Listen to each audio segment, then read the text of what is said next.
Existen fotos que los libros de historia prefieren olvidar. Imágenes tan incómodas que casi desaparecieron. Hasta ahora. Hoy vas a atravesar 100 registros que cambian la forma en que miramos el pasado. 100 fotos siniestras que la historia intentó ocultar. Hasta ahora. Si crees que ya lo viste todo, espera las últimas 3. Conectan piezas que nadie te contó. Respira profundo, apaga las luces y ven conmigo. Antes de empezar, cuéntame en los comentarios, ¿de qué país y ciudad nos ves? Quiero mapear a esta comunidad por el mundo. Y claro, suscríbete al canal, dale me gusta a este video y activa las notificaciones para no perderte el próximo viaje al lado oculto de la historia. ¿Listo? Sin cortes, sin filtros. 3, 2, 1. Ley. En su cuerpo aerodinámico y su vuelo silencioso, el halcón peregrino inspiró en realidad el diseño del bombardero furtivo B-2 Spirit, cuyas formas y técnicas de reducción de detección remiten a ese ave, el animal más veloz del planeta. Concebido en los años 70 y revelado en 1988, el B-2 voló por primera vez en 1989, convirtiéndose en uno de los aviones más avanzados jamás construidos. Su configuración ala volante reduce resistencia y aumenta autonomía, al tiempo que sus materiales absorben ondas radar de forma efectiva. Con un costo por unidad que ronda los $1.000 millones y solo 21 construidos, 19 en servicio actualmente, este avión encarna la unión entre biología y tecnología militar de vanguardia. En los parques infantiles de la década de 1950 en Estados Unidos, la diversión estaba marcada por estructuras de acero, madera y concreto. Altos toboganes metálicos, carruseles giratorios y barras para trepar sobre suelos de asfalto o tierra eran parte del paisaje cotidiano. Los niños jugaban bajo el sol, a menudo descalzos o con sencillos tenis, sin las superficies blandas o medidas de seguridad que hoy conocemos. Estos espacios reflejaban una época de posguerra, en la que se fomentaba la independencia y el juego al aire libre. Aunque sencillos, estos parques dejaron recuerdos imborrables y formaron generaciones enteras que crecieron trepando, corriendo y desafiando su propio equilibrio en un entorno donde la aventura y la imaginación eran protagonistas. En las escuelas secundarias de Estados Unidos de la década de 1950, las clases de mecánica automotriz eran esenciales para la formación técnica. En amplios talleres equipados con herramientas profesionales, los estudiantes aprendían a reparar motores, ajustar frenos y diagnosticar sistemas eléctricos, trabajando directamente sobre automóviles reales. Estos cursos no solo ofrecían habilidades prácticas para un empleo inmediato, sino que también reflejaban la creciente importancia del automóvil en la vida diaria y en la cultura juvenil. Para muchos adolescentes, dominar la mecánica significaba independencia y orgullo, en una era en la que el coche era símbolo de libertad personal y estatus social. La educación técnica formaba así a futuros profesionales, mientras alimentaba la pasión por la ingeniería y la conducción. Willis Carrier, ingeniero estadounidense, revolucionó el mundo en 1902 al inventar el aire acondicionado moderno mientras resolvía un problema de humedad en una imprenta de Brooklyn. Su sistema no solo enfriaba el aire, sino que también controlaba la humedad, mejorando la precisión en la impresión y sentando las bases de la climatización. En 1911 presentó la carta psicométrica, herramienta clave para entender las propiedades del aire. Y en 1915 cofundó la Carrier Engineering Corporation, que expandió la tecnología globalmente. Su invento permitió el desarrollo de edificios más altos, la habitabilidad en climas cálidos y la modernización de industrias, cines y hogares. Carrier pasó a la historia como el padre del aire acondicionado, y su legado continúa transformando la forma en que vivimos y trabajamos. En 1937, una joven logró capturar una de las únicas 2 fotografías conocidas de la Corte Suprema de Estados Unidos en sesión. ocultó una diminuta cámara dentro de su bolso, perforando un pequeño orificio para que el lente pudiera asomarse sin ser visto. En aquella época, las cámaras estaban prohibidas en el recinto y la seguridad era estricta. La imagen muestra a los jueces sentados en sus bancas, inmóviles y solemnes, reflejando la atmósfera reservada y formal del tribunal. Este retrato secreto ofrece una mirada excepcional a un momento de la justicia estadounidense que, de otra manera, habría quedado invisible para el público y fuera de los registros visuales de la historia. El 3 de abril de 1945, en una mina cerca de Siegen, Alemania, tropas estadounidenses descubrieron un tesoro cultural oculto, obras de arte, archivos y la corona del Sacro Imperio Romano. La pieza, datada entre los siglos X y XI, había sido utilizada en coronaciones imperiales y es símbolo de una Europa unida bajo un mismo poder. Un soldado fue fotografiado portando la corona, imagen que hoy es testimonio del trabajo de los Monuments Men, grupo encargado de proteger y recuperar el patrimonio artístico durante la Segunda Guerra Mundial. Este hallazgo preservó importantes reliquias históricas que de otro modo podrían haberse perdido para siempre. El 2 de junio de 1953, con tan solo 27 años, Isabel II fue coronada en la Abadía de Westminster en una ceremonia cargada de tradición. Sentada en la antigua silla de coronación y portando el orbe y el cetro, fue investida como monarca del Reino Unido y la Mancomunidad. Por primera vez, una coronación fue transmitida en vivo por televisión, llegando a millones de hogares en todo el mundo y marcando un hito mediático. Su vestido, diseñado por Norman Hartnell, estaba bordado con emblemas florales de los países que representaba. Este momento no solo consolidó su reinado, sino que también simbolizó la continuidad de una monarquía que combinaba historia y modernidad. En junio de 1953, Michael, de 10 años, y Robert, de 6, leyeron la noticia de que sus padres, Julius y Ethel Rosenberg, tenían solo un día más de vida tras ser condenados por conspiración en un caso de espionaje durante la Guerra Fría. Tras su fallecimiento, quedaron huérfanos y fueron adoptados por Abel y Anne Meeropol, tomando su apellido. Abel, poeta y maestro, les brindó un hogar estable y conciencia política. De adultos, Michael fue economista y profesor, y Robert, abogado y fundador de un fondo de apoyo a hijos de activistas perseguidos.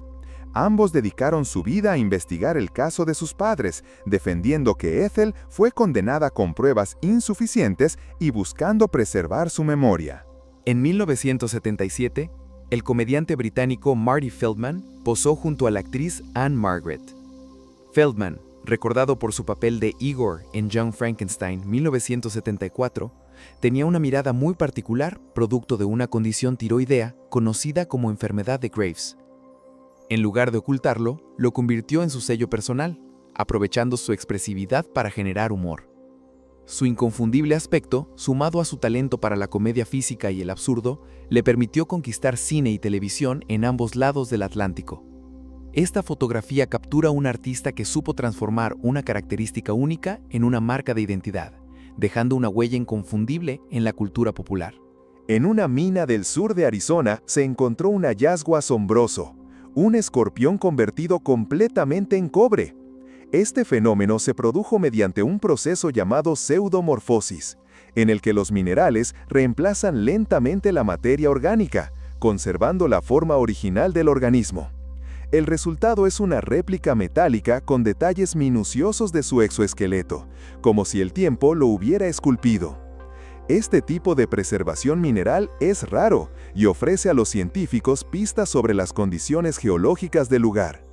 Más que un simple fósil, este escorpión metálico es una obra maestra natural creada a lo largo de miles de años bajo la tierra. En 1944, el Brogan Durobug de 10 caballos de fuerza ofrecía una solución de transporte compacta y eficiente en plena Segunda Guerra Mundial.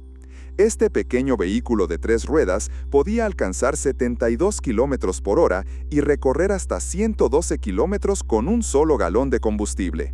Ligero y de bajo costo, fue diseñado para la practicidad en tiempos de racionamiento, cuando el ahorro de materiales y combustible era prioritario. Su sencillez mecánica lo hacía fácil de mantener y muy accesible para desplazamientos urbanos o rurales. Aunque su producción fue limitada, el Duro Dog es recordado como un ingenioso ejemplo de cómo la industria automotriz se adaptó a las necesidades de un mundo en conflicto, priorizando la funcionalidad y la economía sobre el lujo o la velocidad extrema. En 1958, durante la Guerra de Argelia, una patrulla de la Legión extranjera francesa encontró a un joven burro debilitado en una zona remota. Conmovido por su estado, un soldado lo cargó sobre sus hombros para llevarlo a un lugar seguro. La unidad cuidó al animal hasta que recuperó fuerzas, alimentándolo y protegiéndolo. Pronto fue bautizado como Bambi y se convirtió en parte de la vida diaria del destacamento. Más que una simple mascota, representó un símbolo de compañerismo y empatía en medio de un contexto difícil. Su historia refleja cómo, incluso en entornos hostiles, los pequeños gestos pueden crear lazos duraderos y brindar alivio emocional a quienes enfrentan condiciones exigentes lejos de sus hogares. En 1939, durante una prueba de vuelo en la estratosfera a 6.000 metros, los pasajeros fueron fotografiados usando máscaras de oxígeno. A esa altitud, el aire es demasiado fino para respirar con seguridad, por lo que se necesitaba oxígeno suplementario. En esa época, los aviones comerciales no tenían cabinas presurizadas, y volar alto buscaba evitar turbulencias y mejorar la eficiencia. Estos vuelos experimentales ayudaron a estudiar cómo hacer más seguro y cómodo el transporte aéreo. Pocos años después, la presurización se incorporó en aeronaves militares y posteriormente en la aviación comercial. Con ello, las máscaras de oxígeno pasaron a ser solo un equipo de emergencia, marcando un avance clave en la evolución de los viajes aéreos modernos. Esta postal francesa de 1913 captura un instante de la Belle Époque, una época de optimismo, innovación y florecimiento cultural en Europa antes de la Primera Guerra Mundial. Con colores suaves y detalles ilustrados a mano, este tipo de postales era muy popular para enviar saludos y recuerdos. Las imágenes solían retratar escenas románticas, paisajes urbanos o rurales, y personajes con vestimenta elegante, reflejando el refinamiento de la sociedad de la época. Más que simples medios de comunicación, eran pequeños objetos de arte que combinaban ilustración, fotografía y tipografía.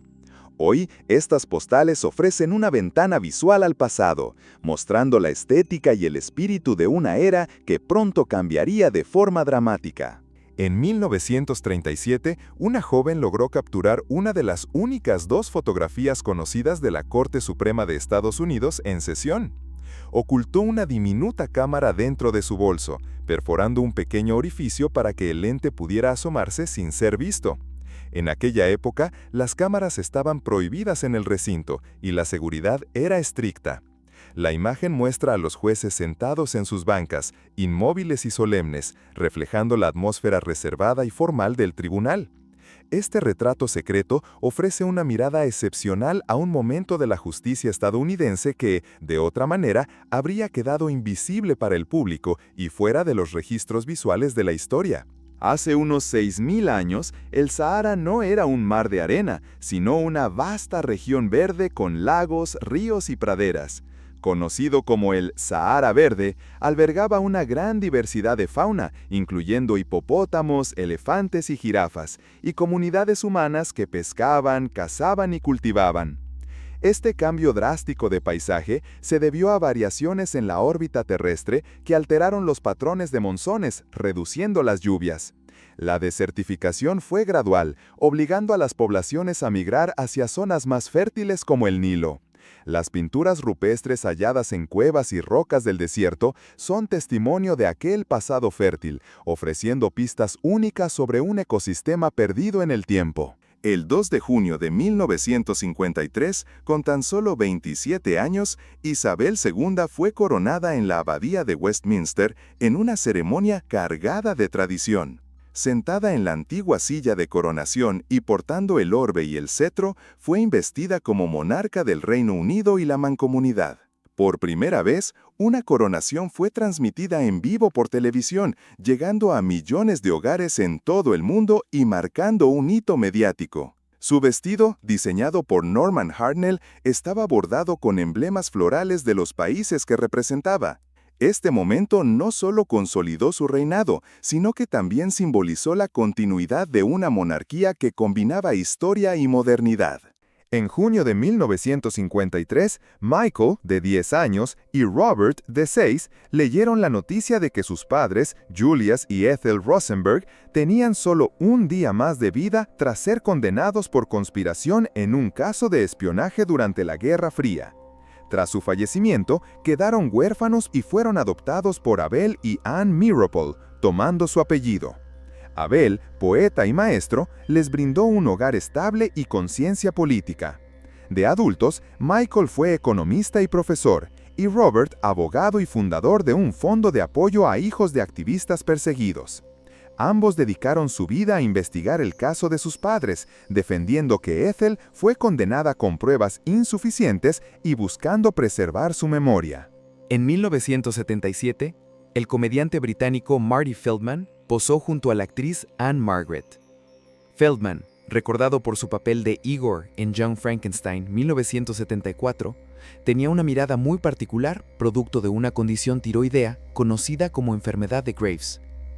En lugar de ocultarlo, lo convirtió en su sello personal, aprovechando su expresividad para generar humor. Su inconfundible aspecto, sumado a su talento para la comedia física y el absurdo, le permitió conquistar cine y televisión en ambos lados del Atlántico.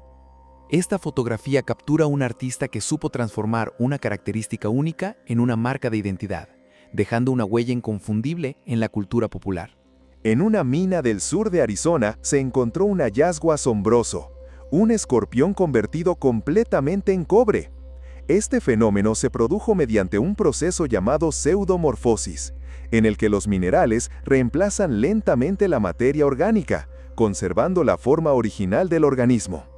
El resultado es una réplica metálica con detalles minuciosos de su exoesqueleto, como si el tiempo lo hubiera esculpido.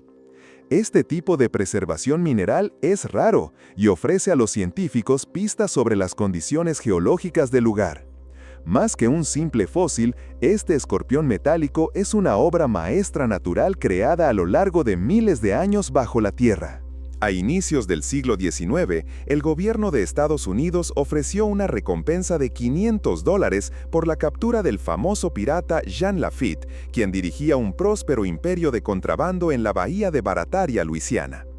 En un gesto desafiante, Lafitte respondió ofreciendo $5,000 por la captura del funcionario que publicó la orden, multiplicando por 10 la cifra inicial. Considerado tanto un forajido como un astuto estratega, Lafitte se ganó un lugar inesperado en la historia durante la Guerra de 1812. En ese conflicto, él y sus hombres ayudaron a defender Nueva Orleans de las fuerzas británicas, contribución que le valió un indulto total. Su figura quedó marcada como un personaje ambiguo, admirado por su audacia y por su papel decisivo en la defensa de la ciudad. En la iglesia de San Pedro, en Wormelton, Inglaterra, una losa del siglo XII conserva las huellas de un gato que caminó sobre el barro blando antes de que fuera cocido. Estas marcas, impresas hace casi 1000 años, probablemente pasaron inadvertidas o no fueron consideradas un defecto, por lo que la pieza se instaló en el suelo tal cual. Hallazgos similares aparecen en ladrillos romanos, manuscritos medievales y tejas del siglo XV, recordando que la vida cotidiana dejaba rastros incluso en obras destinadas a perdurar. Estas huellas, simples y espontáneas, conectan el presente con un momento fugaz del pasado, revelando que los animales compartían los mismos espacios y rutinas que las personas de aquella época. La vasija de cangrejo con doble vertedera es una obra temprana de cerámica de la región Calima en el actual occidente de Colombia, datada entre 1500 a.C. y 100 después de Cristo, en el período Ilama. Elaborada por los pueblos Calima y Lama, combina función y simbolismo. El motivo de cangrejo alude al agua, la fertilidad y la regeneración, elementos centrales en creencias precolombinas. El diseño con doble vertedera y asa puente, típico de los Andes, permitía un vertido controlado y posiblemente generaba sonido al pasar el líquido. Frecuentemente halladas en contextos funerarios, piezas como esta cumplían un rol ritual, acompañando al difunto en su tránsito y reflejando la conexión entre la vida, el agua y el más allá. En 1977, el Bronx, en Nueva York, simbolizaba el deterioro urbano que afectaba a muchas ciudades estadounidenses. La pérdida de empleos, el abandono de edificios y la crisis fiscal generaron barrios marcados por incendios, a menudo provocados para cobrar seguros, lotes vacíos y fachadas cubiertas de grafitis. La falta de servicios públicos y la inseguridad alimentaban una imagen de colapso social. Sin embargo, en medio de la adversidad surgió un movimiento cultural que cambiaría el mundo: el hip hop. Jóvenes reunidos en parques y centros comunitarios comenzaron a crear música, baile y arte urbano, dando voz a su realidad. Así, el Bronx se convirtió en un epicentro de creatividad, demostrando que la expresión cultural podía florecer incluso en entornos hostiles. En 1977, a los 21 años, Willem Dafoe fue expulsado de la Universidad de Wisconsin-Milwaukee tras participar en una producción cinematográfica de contenido para adultos, según ha relatado en entrevistas. Poco después, se mudó a Nueva York y se unió al grupo experimental The Wooster Group, decisión que transformó su carrera. Este paso lo llevó del teatro alternativo a convertirse en uno de los actores más versátiles y reconocidos de su generación. Con una filmografía que abarca desde cine independiente hasta grandes producciones, Dafoe es recordado por su intensidad interpretativa y su capacidad para asumir personajes complejos, rasgos que marcaron una trayectoria iniciada por un giro inesperado en su juventud. En 1930, los hermanos John y Kenneth Hunter emprendieron un vuelo sin escalas de 23 días, un desafío de resistencia y habilidad que asombró a la aviación mundial. A bordo de un Stinson Detroiter modificado, permanecieron en el aire 553 horas, reabasteciéndose en pleno vuelo mediante maniobras precisas con otra aeronave. Durante la travesía, revisaban y mantenían el motor, llegando a salir al ala o al soporte del motor sujetos con arneses. Esta hazaña, realizada en plena edad de oro de la aviación, demostró el potencial de los vuelos de larga distancia y capturó la imaginación del público, combinando innovación técnica y espectáculo en partes iguales. Entre 1990 y 2019, Düsseldorf, Alemania, experimentó una notable transformación urbana. La construcción del túnel Rheinufer en 1993 permitió trasladar el tráfico de la concurrida Rheinuferstraße bajo tierra, liberando la superficie para crear el Rheinufer Promenade. Este paseo peatonal, con áreas verdes, ciclovías y cafés junto al río, reconectó la ciudad con su ribera y priorizó la vida pública sobre los automóviles. La obra, que costó 60 millones de marcos alemanes, unos 50 millones de euros actuales, se convirtió en un símbolo de planificación urbana que favorece la calidad de vida. Hoy, el paseo es un espacio emblemático para residentes y visitantes, ejemplo de cómo la infraestructura puede redefinir la relación de una ciudad con su entorno natural. En 1939, el transatlántico MS St. Louis zarpó con 937 refugiados judíos huyendo de la persecución nazi. Aunque 29 pudieron desembarcar en Cuba, el resto fue rechazado también por Estados Unidos y Canadá. El barco regresó a Europa, donde el Reino Unido acogió a 288 personas, y las demás fueron repartidas entre Francia, Bélgica y Países Bajos. Tras la invasión alemana de estos países en 1940, muchos refugiados volvieron a estar en peligro. 254 de ellos no sobrevivieron al Holocausto.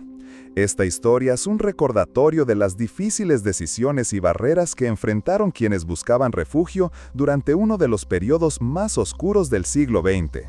En 1991, Bernie Sanders, entonces congresista, pronunció un discurso en un congreso en Estados Unidos prácticamente vacío, advirtiendo contra la intervención militar en la Guerra del Golfo. Su intervención, registrada en video, muestra su postura crítica hacia las acciones bélicas y su insistencia en priorizar soluciones diplomáticas. Aunque el salón estaba casi desierto, sus palabras quedaron como testimonio de una posición coherente que ha mantenido a lo largo de su carrera política. Este momento ilustra cómo, incluso sin grandes audiencias, ciertos mensajes pueden perdurar y ganar relevancia con el tiempo, especialmente cuando los debates sobre política exterior vuelven a la agenda pública. En 1960, Ruby Bridges, con apenas 6 años, se convirtió en la primera niña afroamericana en ingresar a una escuela primaria exclusivamente blanca en el sur de Estados Unidos. Escoltada por agentes federales, tuvo que atravesar una multitud de adultos que le gritaban e insultaban. Esta valiente acción formó parte del proceso de integración escolar tras el fallo Brown v. Board of Education. Ruby, que hoy tiene 70 años, recuerda esos días como un momento decisivo no solo para ella, sino para el movimiento por los derechos civiles. Su imagen, pequeña pero decidida frente a la hostilidad, se convirtió en un símbolo de coraje y determinación infantil. En 1946, una fotografía muestra a un padre desmayándose, posiblemente en tono de broma, al conocer por primera vez a sus trillizos, mientras las enfermeras observan divertidas. En aquel tiempo, las ecografías aún no eran parte de la atención prenatal. El uso médico del ultrasonido comenzó a explorarse en la década de 1940, pero su aplicación práctica no llegó hasta los años 50, gracias al trabajo del obstetra escocés Ian Donald y el ingeniero Tom Brown. Sus primeras máquinas producían imágenes estáticas y rudimentarias, que sin embargo marcaron un cambio radical en el diagnóstico. La ecografía en tiempo real apareció a finales de los 70 y se convirtió en un estándar de cuidado prenatal en los 80, transformando la manera en que los futuros padres conocían a sus hijos antes del nacimiento. Este vestido, usado por la reina Victoria en sus últimos años, refleja la pequeña estatura de la monarca, alrededor de 1,50 m, considerada baja incluso para los estándares del siglo XIX. Pese a su tamaño físico, Victoria ejerció una influencia inmensa sobre el Imperio Británico y la política de su época. Su vestimenta tardía, más sobria y pesada, estaba marcada por el luto perpetuo tras la muerte de su esposo, el príncipe Alberto, en 1861. Las prendas solían confeccionarse con telas oscuras y detalles modestos, en consonancia con su imagen pública de viuda devota. Este vestido no solo ilustra su estilo personal, sino también el simbolismo político y cultural que la rodeaba como figura central de la era victoriana. En 1935, un grupo de mujeres birmanas fue fotografiado jugando a las cartas en una habitación de hotel en Londres. Eran conocidas en espectáculos como mujeres jirafa por los aros de latón que llevaban alrededor del cuello, parte de una tradición cultural de su comunidad en Birmania. En realidad, estos aros no alargan el cuello, sino que presionan hacia abajo la clavícula y los hombros, alterando la postura y la apariencia. Su presencia en circos y exhibiciones buscaba entretener al público occidental más que educar sobre sus costumbres. Aunque estas presentaciones eran producto de un contexto de curiosidad colonial, hoy sus imágenes permiten reflexionar sobre el intercambio y a veces la distorsión de culturas en el pasado. El estado actual del tráfico aéreo mundial revela 3 áreas claramente menos transitadas, visibles en los mapas en tiempo real de rutas de vuelo. Estos vacíos corresponden principalmente a regiones con restricciones políticas o de seguridad, así como zonas geográficas con baja demanda o condiciones climáticas extremas. Áreas como el espacio aéreo sobre ciertas zonas de conflicto, partes de la Antártida y amplias extensiones oceánicas muestran un tráfico mínimo. Estos patrones reflejan no solo la infraestructura y la economía del transporte aéreo, sino también acuerdos internacionales y factores ambientales. El análisis de estos vacíos permite comprender cómo la aviación conecta al mundo y qué regiones permanecen aisladas de la red global de vuelos. Hyde Park, en Londres, es uno de los parques urbanos más famosos del mundo, con una historia que se remonta al siglo XVI. Originalmente un coto de caza real, fue abierto al público en 1637 y desde entonces ha sido escenario de eventos históricos, conciertos y manifestaciones. El Speaker's Corner, en su extremo noreste, es célebre como espacio para discursos públicos y debates. El parque ofrece extensas áreas verdes, lagos como el Serpentine y jardines cuidados que atraen tanto a londinenses como a visitantes. Su papel como lugar de encuentro y recreo lo convierte en un símbolo de la vida urbana británica, fusionando historia, naturaleza y cultura en pleno corazón de la ciudad. La torta de bodas de la reina Isabel II y el príncipe Felipe, presentada el 20 de noviembre de 1947, medía 2,7 metros de altura y pesaba más de 225 kilos. Conocida como la torta de las 10.000 millas, incorporó ingredientes enviados desde países de la Commonwealth como Australia y Sudáfrica, en una Gran Bretaña aún bajo racionamiento. La pieza tenía 4 pisos decorados con escudos de armas, monogramas y símbolos de las naciones del imperio. Décadas después, una porción conservada en su caja original fue subastada por más de 2.000 libras, acompañada de una carta de la reina. Este hallazgo es un raro vestigio de un evento que marcó la posguerra británica y la historia de la monarquía. El mino es un impermeable tradicional japonés hecho de paja de arroz o hierba miscanthus, usado durante siglos por agricultores, viajeros y trabajadores rurales. Su diseño, similar al de un techo de paja, permite que la lluvia y la nieve resbalen fácilmente, manteniendo seco al usuario. Ligero y transpirable, era esencial en las estaciones húmedas y frías. A menudo se llevaba junto con un sombrero de paja ancho, casa, formando una silueta icónica que aparece en grabados, leyendas y teatro clásico. Aunque hoy ha sido reemplazado por materiales modernos, el mino sigue siendo un símbolo de la artesanía sostenible y de la estrecha relación entre la vida rural japonesa y los recursos naturales. El rugido inicial de los filmes de MGM tiene su origen en 1928, cuando el león Jackie fue grabado con las primeras tecnologías de sonido. Antes, en la era del cine mudo, el león Slats solo aparecía mirando alrededor. Para filmar las secuencias, los animales eran colocados frente a un marco que imitaba el logotipo, con entrenadores cerca para garantizar su seguridad. A lo largo de las décadas, varios leones interpretaron el papel, pero el más icónico fue Leo, introducido en 1957, cuya imagen y rugido se mantienen hasta hoy.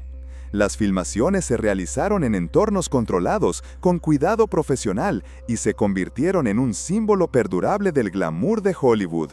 Este estuche del libro de cuero negro, elaborado en Italia entre 1465 y 1485, está decorado con imágenes religiosas finamente repujadas. Un lado muestra la Trinidad entronizada bajo una corona de hojas, mientras que la tapa lleva la inscripción latina O Mater Dei, Memento Mei. Oh Madre de Dios, acuérdate de mí, invocación mariana común en la época. Presenta señales de uso, como orificios de costura y restos de cuerda de cáñamo, añadidos probablemente por manos menos expertas que las del creador original. Esta pieza combina función y devoción, ofreciendo una ventana a la estética y la espiritualidad del Renacimiento temprano en Italia. La novia reacia, The Reluctant Bride, pintada en 1866 por Auguste Tulmuche, retrata a una joven elegantemente vestida en un interior lujoso del siglo XIX. Sentada en el centro, mira directamente al espectador, mientras 2 mujeres la reconfortan y una niña prueba la corona nupcial. Tulmuche, conocido por sus escenas de la alta sociedad parisina, capturó aquí una mezcla de belleza, detalle y tensión emocional.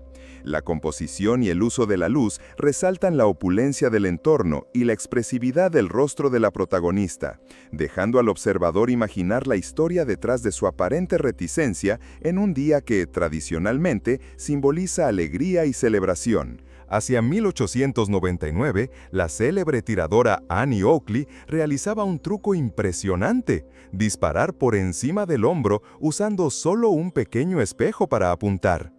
Parte del espectáculo del Buffalo Bill's Wild West Show, esta demostración requería gran precisión y control, impactando al público cuando acertaba blancos distantes, partiendo cartas o apagando velas. En una época en que la puntería era dominio masculino, Oakley rompió estereotipos con su habilidad y elegancia. Su destreza la llevó a la fama internacional, convirtiéndose en un ícono del entretenimiento y del deporte. Más allá del asombro, su figura abrió camino a otras mujeres en disciplinas de tiro, mostrando que la excelencia técnica y la presencia escénica podían ir de la mano. Boston, en Estados Unidos, es una de las ciudades más antiguas y culturalmente influyentes del país. Fundada en 1630, desempeñó un papel central en la Revolución Americana, siendo escenario de eventos históricos como la Masacre de Boston y el Boston Tea Party. Hoy, su mezcla de arquitectura colonial y rascacielos modernos refleja siglos de desarrollo. La ciudad es conocida por sus universidades de prestigio, su vibrante escena cultural y su fuerte identidad local. Con barrios históricos, museos y el famoso Freedom Trail, Boston combina patrimonio y modernidad, atrayendo tanto a visitantes como a académicos de todo el mundo. En 1915, transportar madera con un camión GMC implicaba fuerza y paciencia. Estos vehículos, con plataforma de madera y neumáticos macizos, podían llevar entre 1 y 2 toneladas. Los troncos, cortados para caber en la caja, generalmente de 2,5 a 3,5 metros, se cargaban manualmente con rampas o poleas, a veces con ayuda de mulas o cabrestantes de vapor. El peso se distribuía cuidadosamente, asegurando la carga con cuerdas o cadenas pesadas. Los conductores avanzaban lentamente, rara vez superando los 25 km por hora, sobre carreteras irregulares o sin pavimentar. Este método, aunque rudimentario, fue esencial para el suministro de madera en la construcción y la industria de principios del siglo XX. La moneda de 1 euro de Grecia conserva un diseño que tiene más de 2500 años, el búho de Atenea, diosa de la sabiduría y protectora de la ciudad. Este símbolo apareció originalmente en los tetradracmas de plata de la Atenas clásica, que circularon ampliamente por el Mediterráneo, convirtiéndose en una de las monedas más reconocibles de la antigüedad. El búho, con sus grandes ojos y detalles estilizados, representaba inteligencia y vigilancia. Al incorporarlo al euro, Grecia estableció un vínculo directo con su legado cultural y su historia monetaria, recordando que su influencia en la economía y el pensamiento occidentales se remonta a la época clásica. El 8 de marzo de 1979, más de 100.000 mujeres se manifestaron en Teherán contra la obligatoriedad del uso del hijab impuesta tras la revolución iraní. La fotógrafa Hengame Golestan documentó la protesta, describiendo un ambiente festivo y decidido. La noche anterior, se había anunciado que las mujeres debían cubrirse la cabeza en el trabajo, lo que llevó a muchas a ir a la calle en lugar de asistir a sus empleos. Aquella jornada reflejaba la esperanza de que la movilización ciudadana pudiera influir en las decisiones políticas. Sin embargo, las medidas siguieron adelante y al día siguiente la nueva norma se aplicó estrictamente, marcando un cambio duradero en la vida de las mujeres iraníes. En la década de 1920, la granja de cocodrilos de California, en el barrio de Lincoln Heights de Los Ángeles, ofrecía una atracción insólita: hacer picnic junto a decenas de aligatores. Los visitantes pagaban 25 centavos para pasear entre los animales, ver trucos y posar para fotos, a veces sentados sobre ellos o a centímetros de sus fauces. El lugar funcionó de 1907 a 1953, con entrenadores que afirmaban que los animales eran mansos.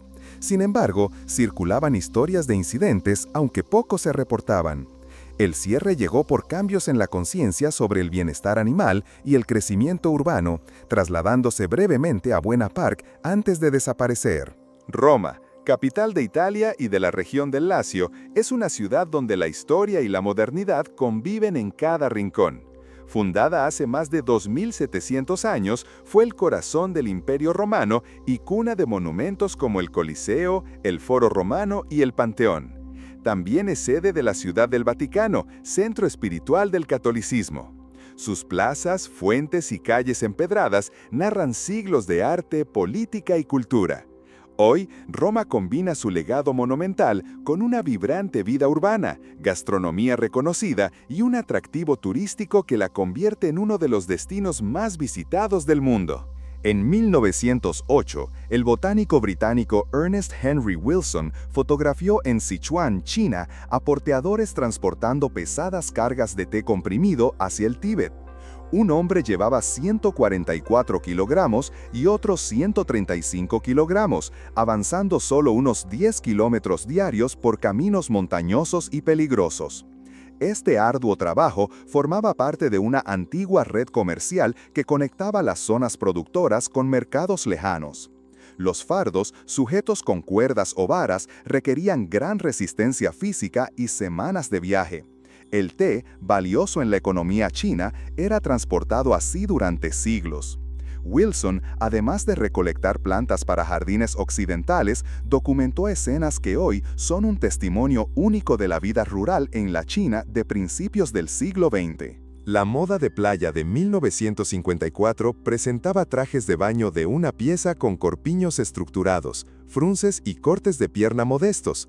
Fabricados en lástex, una fibra elástica, ofrecían comodidad y realce de la figura, favoreciendo la silueta reloj de arena. Inspirados por Hollywood, estos diseños combinaban funcionalidad y estilo, con colores vivos como coral, turquesa o rojo cereza, además de estampados alegres como lunares y rayas. Los detalles incluían botones decorativos, escotes halter y cinturas marcadas. Estas prendas reflejaban una época en que la moda de playa buscaba elegancia y feminidad, incluso en entornos informales, marcando un estilo icónico del siglo XX. En 1984, transferir archivos de una computadora Commodore 64 a una Apple era una tarea de paciencia y creatividad. Se usaban puertos serio o paralelo, cables personalizados y métodos que incluían disquetes, cintas o módems. A menudo, el proceso requería software de terceros o códigos propios para adaptar formatos y simular protocolos compartidos. La velocidad era mínima y cualquier error podía interrumpir la transferencia. Aunque hoy parezca arcaico, estas soluciones caseras permitieron a muchos usuarios conectar sistemas distintos y compartir datos en una era previa a Internet y a los estándares universales. Un recuerdo de la inventiva que caracterizó los inicios de la informática personal. En 1863, durante la batalla de Chickamauga, un niño de 12 años llamado John Clem se convirtió en leyenda. Nacido en 1851, se unió de manera no oficial al ejército de la Unión a los 9 años como tamborilero. En pleno combate, un coronel confederado le ordenó rendirse, llamándolo «Pequeño Diablo Yankee». En lugar de obedecer, Clem levantó su mosquete recortado, disparó y logró escapar hacia las líneas de la Unión. Aunque algunos detalles se exageraron con el tiempo, su valentía fue celebrada en todo el país. Poco después, fue ascendido a sargento, convirtiéndose en el suboficial más joven en la historia del ejército de los Estados Unidos. Su historia sigue siendo un símbolo del coraje infantil en tiempos de guerra. En 1967, una fotografía mostró a un soldado estadounidense en Vietnam sosteniendo lo que parecía ser un ciempiés gigantesco. La imagen sorprendió y hasta asustó a muchos, pero la verdad era diferente. El insecto no era tan enorme como parecía. Colgaba de una línea de pesca y estaba más cerca de la cámara, creando una ilusión óptica. Lo más probable es que fuera un ciempiés gigante vietnamita, capaz de alcanzar entre 20 y 30 centímetros, un tamaño ya impresionante. Aunque no era una criatura prehistórica como algunos imaginaron, sí era lo suficientemente grande como para incomodar a cualquiera. Este ejemplo muestra cómo la perspectiva puede engañar y transformar algo ya intimidante en una imagen aún más impactante. En Alemania, hacia 1900, las ciudades crecían y la industrialización aumentaba el riesgo de incendios. Para proteger a los bomberos, se usaban cascos metálicos, muchas veces de latón o acero, inspirados en diseños militares como el Pickelhaube, con crestas y picos ornamentales. Las pruebas de seguridad eran intensas. Impactos simulaban la caída de escombros, el calor extremo evaluaba la resistencia al fuego y se revisaba la protección contra el agua y la corrosión. El objetivo era que el casco soportara las duras condiciones de un incendio sin dejar de ser cómodo y seguro durante horas de uso. Aquellos equipos, aunque pesados, marcaron un avance vital en la seguridad de quienes arriesgaban su vida para proteger a otros. Jack Johnson, primer campeón mundial de peso pesado afroamericano, vivió siempre desafiando las reglas. En una ocasión, un policía lo detuvo por exceso de velocidad y le impuso una multa de $50, una suma alta en esa época. Johnson sonrió, entregó un billete de 100 y dijo: «Quédese con el cambio, porque pienso ir igual de rápido de regreso». El 10 de junio de 1946, a los 68 años, murió en un accidente automovilístico cerca de Franklinton, Carolina del Norte. Según los reportes, acababan de negarle servicio en un restaurante exclusivo para blancos y, enfurecido, condujo a más de 120 kilómetros por hora. Su coche chocó contra un poste. Fue llevado al único hospital local que atendía pacientes negros, donde falleció. En 1959, en Wall Street, un ejército de jóvenes mujeres trabajaba como mecanógrafas, recepcionistas, archivistas o secretarias. Muchas recién graduadas de la secundaria pasaban sus días escribiendo cartas en ruidosas máquinas de escribir, contestando teléfonos con conmutadores de cables y transcribiendo dictados. Ganaban entre $2.400 y $4.000 al año, equivalentes hoy a $25.000 y $42.000. Aunque los salarios eran modestos y las oportunidades de ascenso limitadas, estos trabajos les daban independencia económica y una entrada a la vibrante vida neoyorquina de posguerra. Bajo la supervisión de jefes, en su mayoría hombres, ellas mantenían el flujo administrativo que sostenía a la economía financiera más poderosa del mundo. Era un rol discreto, pero fundamental. El 17 de abril de 1928 debutó en la radio estadounidense La Hora Michelin, un programa patrocinado por la famosa empresa de neumáticos. La transmisión combinaba música animada de la banda Michelin, consejos para conductores y entretenimiento ligero. En una época donde los programas radiales patrocinados por marcas ganaban popularidad, este espacio reflejaba la creciente cultura del automóvil en Estados Unidos. Más que simple diversión, era una estrategia para inspirar viajes por carretera y reforzar la presencia de Michelin en el mercado. Con su mezcla de jazz, espíritu viajero y mensajes publicitarios sutiles, La Hora Michelin dejó huella como un ejemplo temprano de marketing creativo en la era dorada de la radio. A comienzos del siglo XX, miles de inmigrantes alemanes llegaron a Estados Unidos, muchos desembarcando en Ellis Island, Nueva York. Para ellos, la Estatua de la Libertad no era solo un monumento, sino una promesa. En su base se encontraba grabado el soneto El nuevo coloso de Emma Lázalos. Denme a sus cansados, sus pobres, sus masas apiñadas ansiando respirar en libertad. Era un llamado a recibir a los desposeídos del mundo. Aunque la realidad de la vida en América a veces era dura, ese mensaje encendía la esperanza. Para muchos, el primer paso en suelo estadounidense estaba lleno de incertidumbre, pero también de la ilusión de una nueva vida más libre y segura. Una histórica imagen en la Casa Blanca captura un momento íntimo y poco común en los pasillos del poder político estadounidense. Más allá de discursos y ceremonias, la residencia presidencial ha sido testigo de conversaciones decisivas, celebraciones familiares y momentos de descanso de quienes han ocupado el cargo más alto del país. En estas paredes se han tomado decisiones que cambiaron el rumbo del mundo, pero también se han vivido instantes humanos, risas, abrazos y confesiones en voz baja. La Casa Blanca, más que un símbolo del poder, es un escenario donde lo político y lo personal se entrelazan, recordando que incluso los líderes son, antes que nada, personas con historias propias. En 1872, en Dunston, Lincolnshire, Inglaterra, existía un oficio poco reconocido pero esencial, el recolector de estiércol nocturno. Cuando la plomería interior era rara, las casas usaban letrinas exteriores y los desechos humanos se retiraban manualmente. Bajo la oscuridad, para evitar miradas y olores, el trabajador recogía el contenido y lo transportaba en carretas a granjas cercanas, donde servía como fertilizante. Era un trabajo duro, mal pagado y socialmente despreciado, pero crucial para la salud pública y el ciclo agrícola. Aunque invisible para la mayoría, su labor sostenía un equilibrio vital entre la ciudad y el campo, uniendo la necesidad humana con la producción de alimentos. En su graduación de secundaria en Hawái, 1979, Barack Obama posó junto a su madre.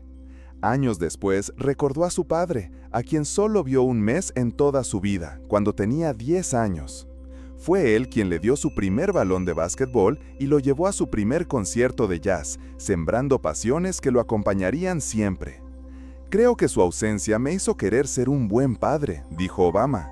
«No tenerlo me llevó a asegurarme de que mis hijas sintieran que tenían a alguien en quien confiar». Ese breve encuentro marcó profundamente su vida, recordándole que incluso una presencia corta puede dejar una huella imborrable.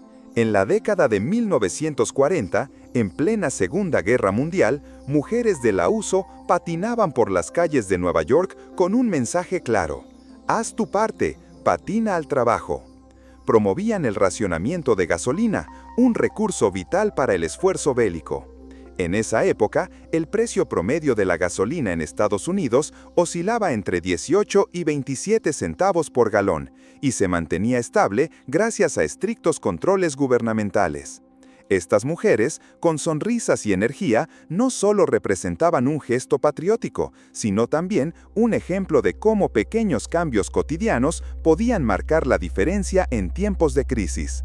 Su imagen quedó como símbolo de ingenio, sacrificio y compromiso colectivo durante la guerra. Durante la Guerra de Independencia de Estados Unidos, George Washington viajaba con una cama plegable tipo baúl, diseñada para uso en campaña. Este mueble práctico se doblaba en un gran cofre de madera para transportarlo fácilmente y se desplegaba como un marco simple con lona para dormir. Washington utilizó esta cama en largas campañas, incluso en condiciones extremas como en Valley Forge. El objeto original, testigo de noches frías y decisiones trascendentales, ha sido preservado y forma parte de la colección de su finca en Mount Vernon. Es un recordatorio tangible de la vida en el frente, la resiliencia y la sencillez de los recursos utilizados por uno de los líderes más influyentes de la historia. El 4 de diciembre de 1783, tras la Guerra de Independencia, George Washington se reunió con 55 de sus oficiales en Frances Scanlon, Nueva York, para una emotiva despedida. El ambiente fue profundamente conmovedor y generosamente regado. Según la cuenta de la taberna, consumieron esa noche 54 botellas de vino madera, 60 de clarete, 8 de whisky, 22 de cerveza porter, 12 de cerveza común y 7 grandes ponches. Aquella despedida no solo reflejaba la camaradería y gratitud, sino también la cultura social de la época, donde el alcohol formaba parte esencial de celebraciones y rituales. Entre lágrimas y brindis, Washington cerró un capítulo histórico, dejando una imagen perdurable de unión y fraternidad militar. En Los Ángeles, Estados Unidos, a mediados del siglo XX, las calles vibraban con una mezcla única de modernidad y tradición. Era una ciudad en expansión, llena de contrastes. Automóviles nuevos junto a tranvías antiguos, rascacielos emergentes y barrios que mantenían el sabor de lo clásico. En cada esquina, la cultura cinematográfica dejaba su huella, desde carteles de estrenos en cines icónicos hasta cafeterías donde se reunían actores, músicos y soñadores. Los Ángeles no solo crecía en tamaño, sino también en influencia, marcando tendencias en moda, música y estilo de vida. Este periodo quedó grabado como uno de los más vibrantes y decisivos en la identidad de la ciudad. En la década de 1940, la enseñanza de postura era parte habitual del currículo escolar para mujeres jóvenes. Estas clases, incluidas en educación física o economía doméstica, enseñaban a sentarse, pararse y caminar correctamente, a veces equilibrando libros sobre la cabeza o alineando la espalda contra la pared. Se creía que una buena postura no solo mejoraba la salud física, sino que también transmitía elegancia, disciplina y gracia femenina. Para muchas alumnas, estas lecciones quedaban grabadas como un símbolo de los valores y expectativas de la época, donde la imagen personal y el porte eran considerados tan importantes como el conocimiento académico. En 1930, un estudiante protestaba exigiendo mejores salarios para los maestros. En su cartel, la cifra de $17,75 parecía pequeña, pero ajustada a la inflación equivale hoy a unos $333 mensuales, o alrededor de $15,984 al año. Aquella lucha reflejaba una realidad persistente: la educación como pilar social, pero con profesionales mal remunerados. La escena, sencilla pero poderosa, capturó el espíritu de una época donde estudiantes y comunidades entendían que invertir en los maestros era invertir en el futuro.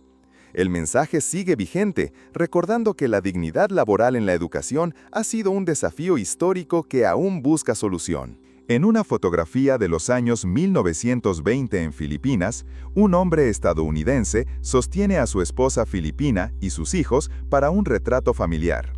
La pequeña Josephine, en brazos de su hermana mayor, nació el 19 de noviembre de 1917 en Legazpi y falleció en 1988 en California. Fue una esposa y madre dedicada, además de maestra apasionada. Sus padres, William Leslie Bowler y Dolores Alcántara, vivieron entre dos mundos y culturas, reflejando la historia de familias formadas en contextos coloniales. La imagen, más allá de un retrato, es un testimonio de amor, migración y raíces mezcladas, preservando memorias que trascienden generaciones. En 1889, Nintendo abrió su primera oficina en Kioto, dedicada a fabricar cartas de juego japonesas. Durante casi 75 años mantuvo este negocio, hasta que, tras fracasos en otros rubros y la caída de ventas después de los Juegos Olímpicos de 1964, decidió innovar. En los años 60, un ingeniero de mantenimiento, Gunpei Yokoi, creó por diversión unas pinzas extensibles que se convirtieron en el juguete Ultra Hand, vendiendo más de 1 millón de unidades y salvando a la empresa de la ruina. Yokoi pasaría luego a desarrollar videojuegos junto a Shigeru Miyamoto, quien, al no conseguir licencias de Popeye, creó a Donkey Kong y a un personaje llamado Jumpman, rebautizado luego como Mario. Así nació una leyenda. Chris McCandless, conocido como Alexander Supertramp, dejó su cómoda vida para buscar una conexión pura con la naturaleza. En 1992 llegó a Alaska con un rifle, algunos libros, arroz y determinación. Se refugió en un autobús abandonado, el famoso Bus 142, intentando vivir solo de lo que la tierra le ofrecía. Pasaron 113 días de soledad y desafío. En sus últimos momentos, debilitado, escribió una nota: «He tenido una vida feliz y agradezco al Señor, a Dios y que Dios bendiga a todos». Su última foto, con una sonrisa serena pese a su delgadez, se convirtió en un símbolo de libertad, riesgo y el precio de seguir un ideal sin concesiones. El 24 de mayo de 1987, unas 800,000 personas abarrotaron el puente Golden Gate para celebrar su 50 aniversario. La multitud era tan densa que se cerró el paso a vehículos, permitiendo solo peatones. El peso provocó que la plataforma colgante se aplanara, eliminando la curva ascendente típica del puente. Aunque la estructura no sufrió daños, el cambio fue alarmante y único en la historia. Ingenieros aseguraron que no hubo peligro real, pero describieron la experiencia como irrepetible. Ese día, el icónico puente no solo fue un símbolo de ingeniería, sino también de comunidad y celebración compartida a una escala nunca antes vista. En 1948, en un hogar para niños con problemas emocionales en Varsovia, una niña llamada Tereska fue fotografiada. Cuando se le pidió dibujar su idea de hogar, trazó un caos de garabatos violentos, sin forma, que revelaban un dolor difícil de expresar con palabras. Su mirada vacía y distante parecía mucho mayor que su edad, como la de soldados marcados por la guerra. Esta imagen ha impactado a generaciones, pues transmite la crudeza de un trauma infantil. Lamentablemente, no hay más registros sobre ella. Nadie sabe qué fue de su vida, ni si encontró la paz que merecía. Uno solo puede esperar que, con el tiempo, haya encontrado un lugar seguro y un poco de felicidad en este mundo. Este netsuke japonés del siglo XIX, tallado en ébano con delicadas incrustaciones, muestra a un búho luchando contra un murciélago. Los netsuke eran pequeños adornos usados para sujetar bolsitas o estuches al lobby del kimono y combinaban función y arte. El búho, símbolo de sabiduría y vigilancia, contrasta con el murciélago, que en la cultura asiática puede representar buena fortuna, pero también lo nocturno y lo misterioso. Esta pieza no solo refleja una artesanía impecable, sino también un diálogo entre símbolos opuestos, la luz y la oscuridad, la razón y lo desconocido. En la mano de su dueño era más que un adorno, era una historia en miniatura, cargada de significado y tradición. Margaret Abbott, nacida en 1876, fue la primera mujer estadounidense en ganar un título olímpico, aunque murió sin saberlo. Hábil golfista, en 1900 vivía en París y participó en un torneo de 9 hoyos en el Golf Club de Compiègne. No sabía que el evento formaba parte de los Juegos Olímpicos, los primeros en permitir mujeres. Ganó con una puntuación de 47 y recibió un cuenco de porcelana, no una medalla. Los Juegos de 1900 fueron tan caóticos que su victoria no se reconoció oficialmente hasta décadas después. Abbott falleció en 1955 sin conocer su hazaña. Hoy, su historia recuerda que a veces las grandes victorias ocurren sin que el protagonista siquiera sea consciente de ellas. Walter G. Hoff, antropólogo estadounidense y curador del Museo Nacional de Historia Natural, fue fotografiado en la década de 1890 vistiendo un traje tradicional coreano. Aunque su especialidad eran las culturas nativas de Norteamérica, la moda académica de la época impulsaba a investigadores a retratarse con atuendos de las culturas que estudiaban, ya fuera como signo de respeto o para fines documentales. Esta imagen refleja esa visión etnográfica del siglo XIX que mezclaba curiosidad genuina con una perspectiva colonial. Hoff dedicó su vida a recopilar y clasificar artefactos, preservando testimonios culturales que hoy serían imposibles de recuperar. Su retrato vestido al estilo coreano es una ventana a un tiempo en que la antropología se practicaba con un enfoque muy distinto al actual. En la década de 1970, los baños con cerámicas y alfombras en color verde aguacate eran un símbolo de modernidad. Aunque hoy muchos los considerarían anticuados, en su momento representaban el último grito del diseño. Estos espacios solían tener sanitarios, lavabos e incluso bañeras a juego, y no era raro encontrar alfombras peludas cubriendo el suelo y las tapas del inodoro. Si bien aportaban calidez visual, eran una pesadilla para mantener limpios, especialmente en un lugar tan húmedo. Este estilo quedó grabado en la memoria colectiva como una extravagancia setentera, reflejando una época en la que el color y la textura eran protagonistas en la decoración del hogar, incluso en las habitaciones más privadas. En los años 60, volar en primera clase podía incluir un lujo hoy impensable: literas para dormir durante el vuelo. Inspiradas en los trenes y barcos de lujo, estas camas se ofrecían en compartimentos con cortinas, sábanas y almohadas, atendidos por azafatas impecablemente uniformadas.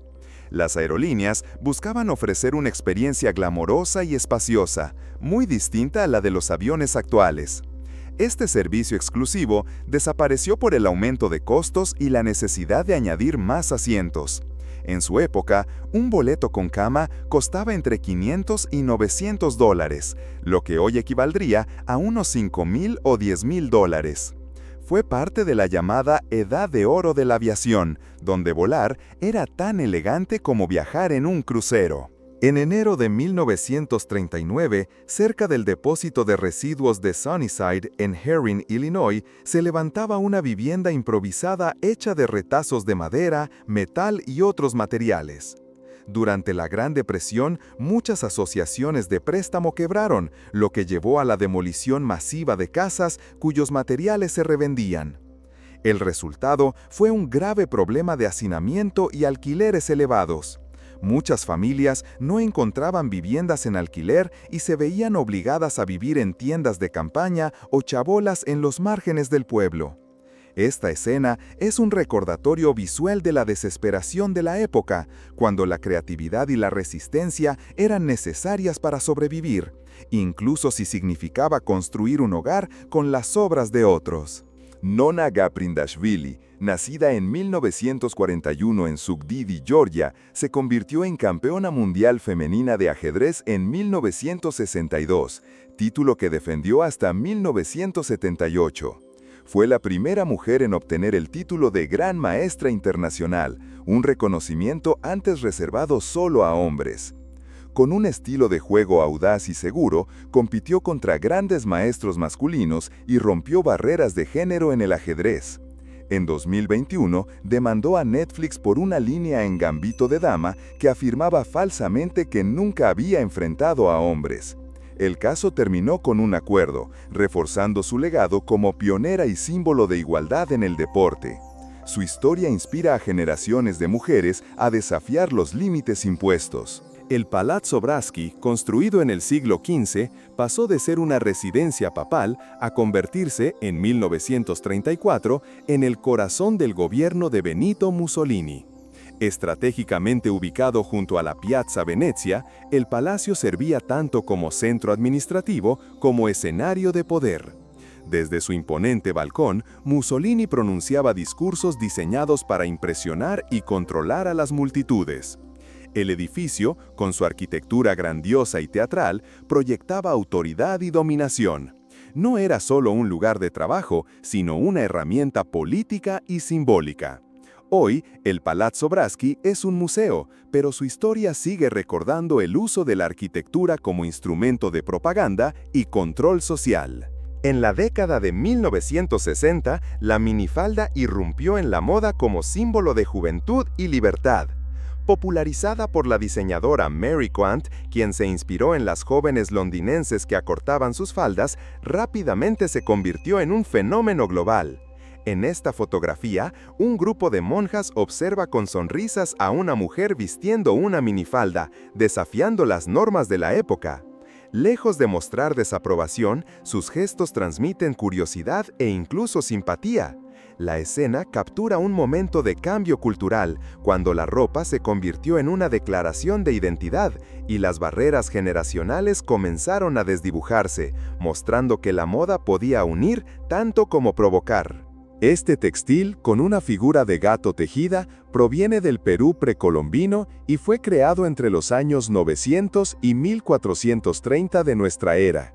Está hecho de algodón, con el gato bordado en lana de camelido, que podría ser de alpaca, llama o vicuña. Actualmente pertenece a la colección del Museo Británico, aunque no se encuentra en exhibición.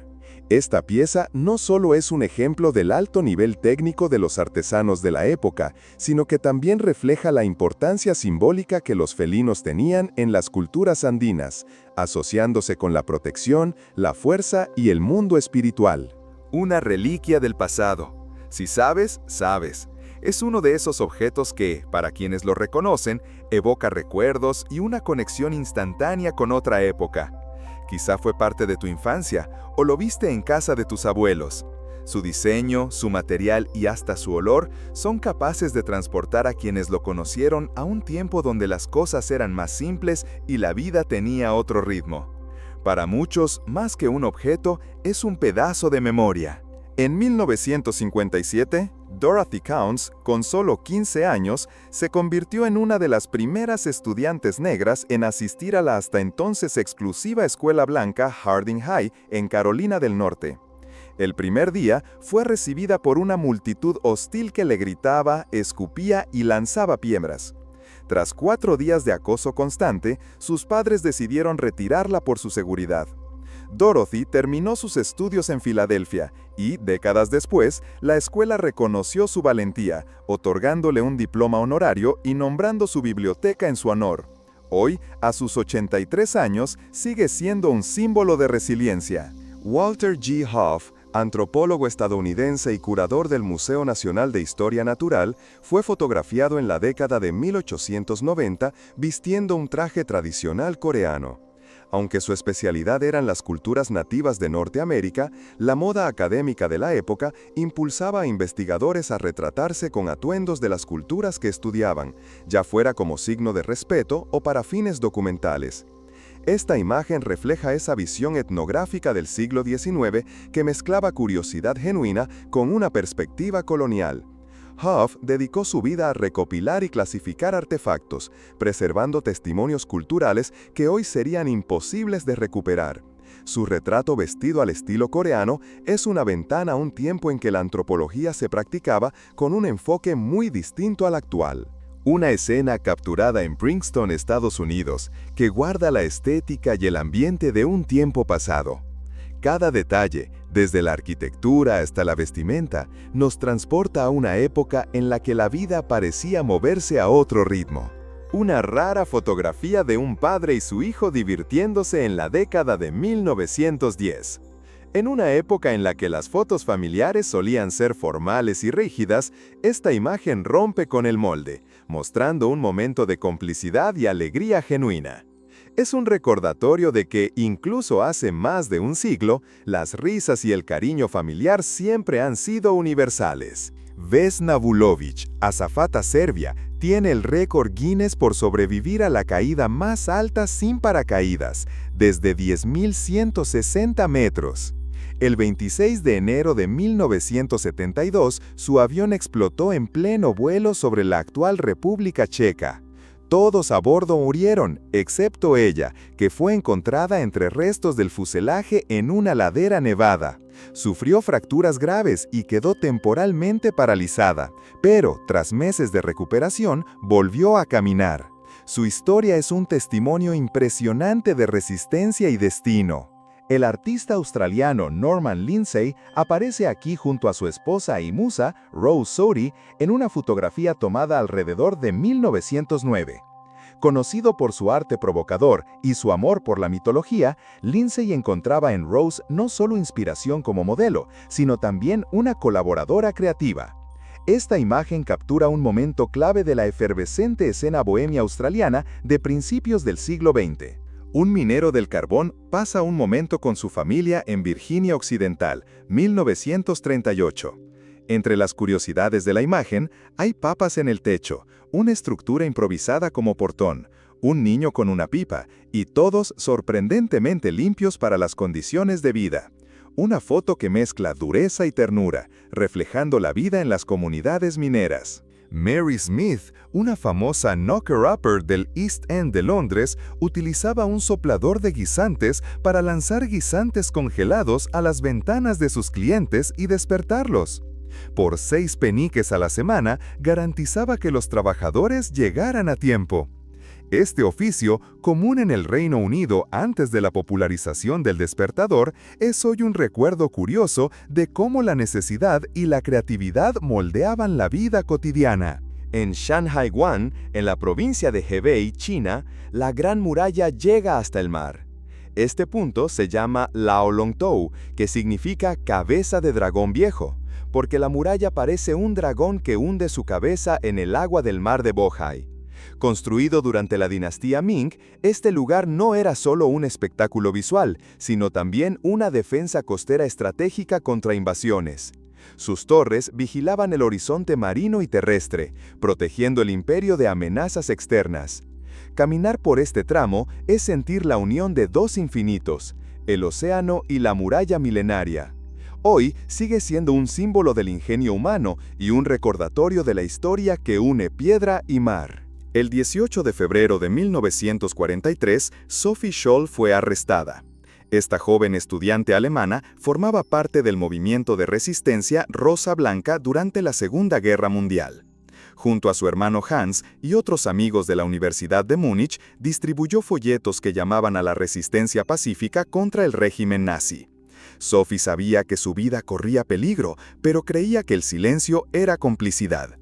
En su último interrogatorio, mantuvo la dignidad y reafirmó su compromiso con la verdad. 3 días después, fue ejecutada. Su valentía inspiró a generaciones, demostrando que incluso en tiempos de oscuridad, una voz firme puede desafiar al poder. Sophie se convirtió en un símbolo eterno de resistencia moral y coraje juvenil. En abril de 1979, la revista Arizona Highways publicó una fotografía de Jerry Jaca que mostraba a las modelos Navajo Ruth Bitsui y Gloria Davis luciendo joyería contemporánea indígena, con el imponente Monument Valley como telón de fondo. La imagen transmitía un mensaje poderoso: belleza eterna en un escenario eterno. No era solo moda, era identidad y orgullo cultural capturados en un instante. Las piezas de joyería brillaban bajo el sol del desierto, reflejando siglos de tradición artesanal adaptada a tiempos modernos. Este retrato sigue siendo un homenaje a la herencia nativa americana, recordándonos que las raíces y la elegancia pueden convivir en perfecta armonía. En solo 66 años, la humanidad pasó de volar unos metros a pisar la luna. El 17 de diciembre de 1903, los hermanos Wright lograron el primer vuelo controlado de la historia, de 12 segundos y 36 metros.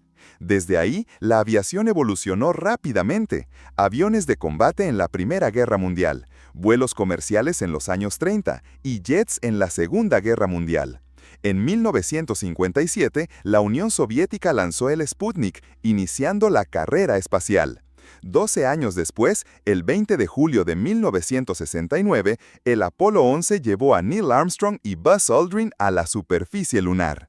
De un biplano de tela a otro mundo, todo en menos de una vida humana. El 6 de febrero de 1962, un día antes de imponer el embargo total a Cuba, el presidente John F. Kennedy encargó a su secretario de prensa, Pierre Salinger, conseguir todos los puros Petit Upmann que pudiera. En pocas horas reunió 1,200. A la mañana siguiente, Kennedy firmó la orden que prohibía toda importación, incluyendo los famosos habanos.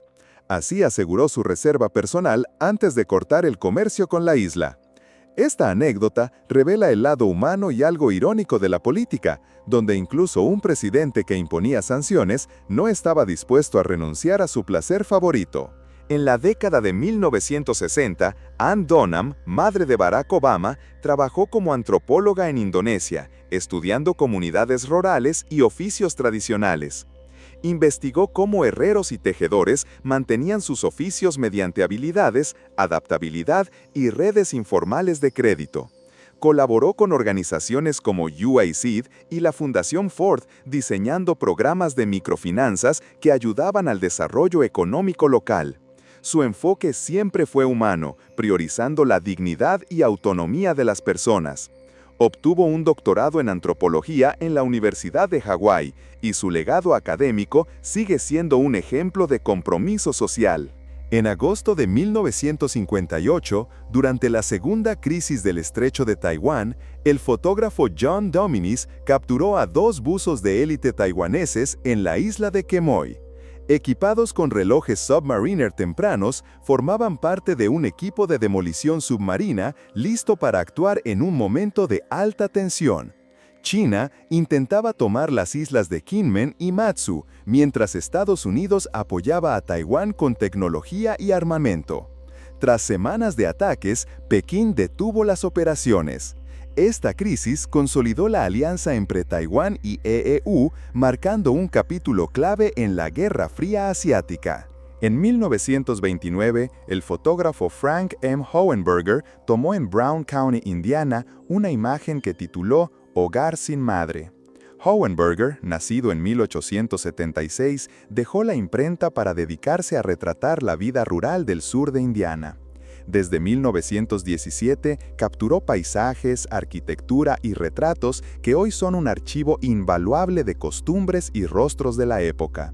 Su obra preserva la memoria de una América sencilla, donde el tiempo parecía ir más despacio y cada gesto cotidiano tenía peso.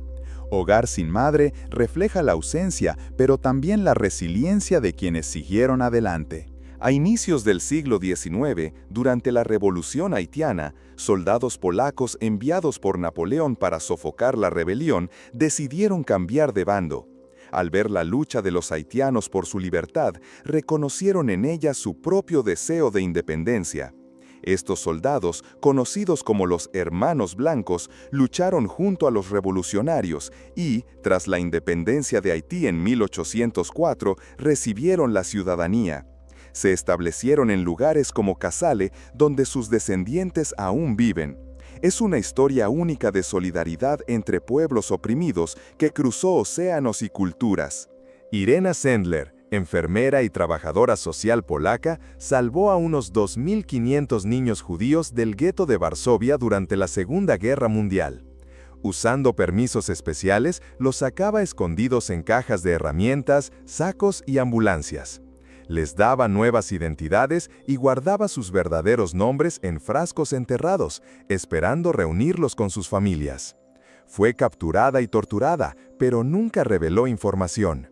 Con ayuda de la resistencia, escapó antes de su ejecución. Hasta su muerte en 2008, insistió en que no era una heroína, sino alguien que hizo lo que debía. Su nombre en clave era Yolanta, y muchos sobrevivientes la reconocieron décadas después como la mujer que les devolvió la vida.